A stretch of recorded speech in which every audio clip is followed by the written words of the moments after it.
So we're going to start drawing some ray diagrams. This you might recall from earlier courses. It might be a review for you guys, but knowing what we carefully considered up till now, we know that if we only consider paraxial rays, point object forms a point image, and that all these different rays go to the same point. So if we know where two such rays intersect to form a cross intersection, we can assume that all the rays that emanates out would go through that same point and form an image there. So that's why a ray diagram. It's a quick shorthand to quickly figure out how to where the images is. Of course, if we need more quantitative result, we can always fall back to the lens maker's form. The thin lens formula. So how you draw a ray diagram typically for a single lens, you first of all mark out where the focal point of the lens is, probably on both sides, sometimes useful, and where hopefully you know where the object is. We always tend to draw the object coming from a point a little off the axis, because that will help us determine also the size of the resulting image, whether it's inverted or upright or erect. And the continuum approximation here is, of course, that the extent of this height, call this y of the object, is still small because we're only considering paraxial rays, and that's typically works quite well. And if this is small, then we can kind of ignore quote unquote its existence, and we can assume that all the derivation we've worked on up to this point still applies. Now, there's a few rays that's easy to draw. And that's what we'll focus on drawing. So ray number 1 comes in at parallel, goes through the center of the lens. Because we're no longer considering the two interfaces separately, we're just considering it as a whole, characterized by the focal length.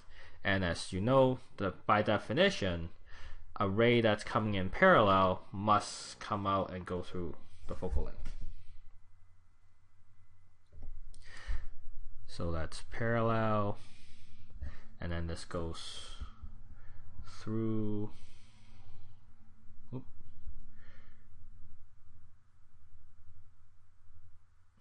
the focal point.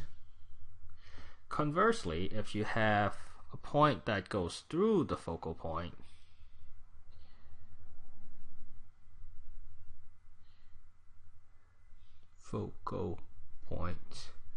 it has to come out parallel.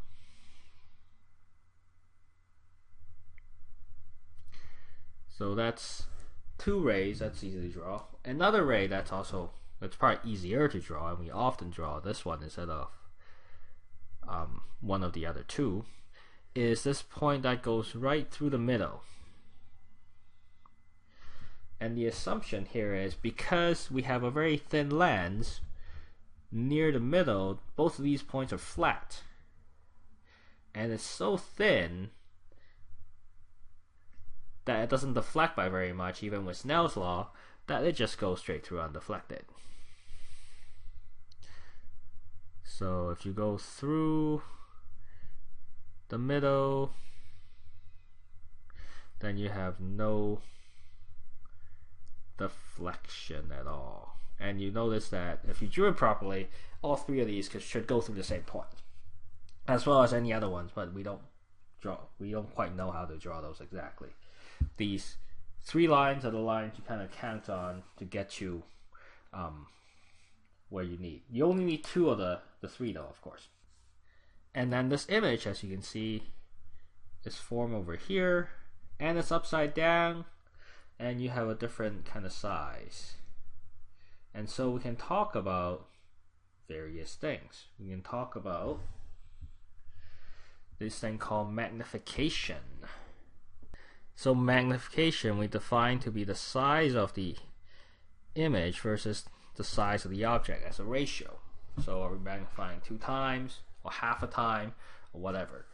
We can of course have negative magnification, in which case which is the case here where the image gets inverted.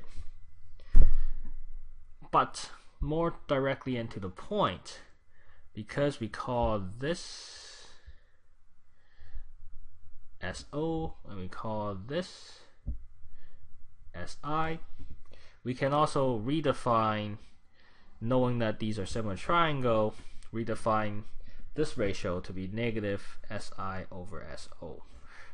Negative here because, as you notice, with a negative YI we have a positive SI, so that's where the negative comes in. So when you have a negative magnification, you have an inverted image, and then when you have a positive, you have what's known as an erect image or upright.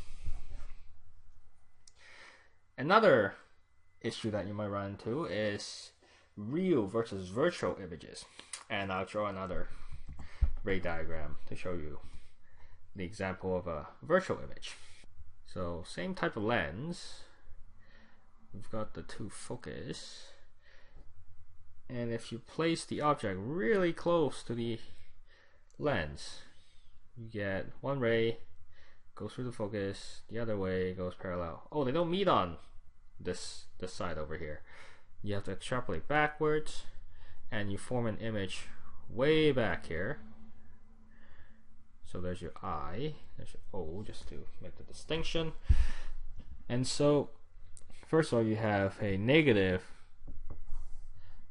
image distance, but more importantly, you have what's known as a virtual image, because you have to extrapolate the lines backwards for them to join to make a point. If you have to do that with one or two of the rays, then your image is virtual. There's no actual physical point in space where all the rays cross. So you have a virtual image when you have to extrapolate back. By contrast, if you actually have a physical point where the rays actually go through, that's called a real image. So you can actually put a pinhole in there and all the rays goes right through it. Just a couple more iterations for you, so you can see how these get drawn. For a diverging lens, you still have your F, but of course these are negative F's. So when you have a thing here, it actually goes out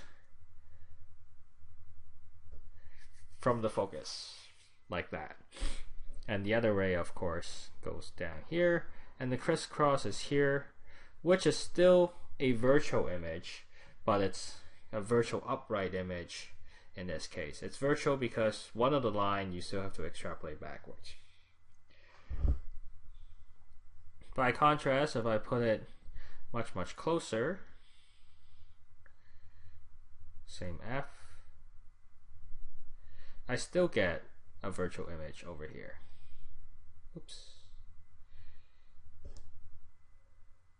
So basically with these ray diagrams, you can kind of figure out whether you get a virtual or erect image, a virtual or real image, or a upright, erect, or inverted image, and roughly where it is. Now you might see, summarizing table that talks about if you have this type of lens,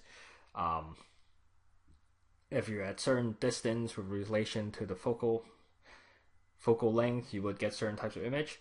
You can memorize all that, or you can just learn how to draw these diagrams and it'll quickly pop out at you what type you have, instead of having to memorize this kind of tricky table. Because for the converging lens, there's a couple entry that has to do with twice the focal length and not, so the division is not as straightforward as you would think.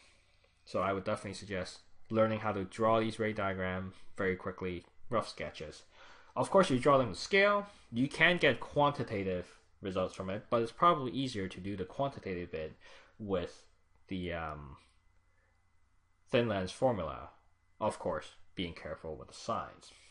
So let's show you a couple examples where we actually solve some problems.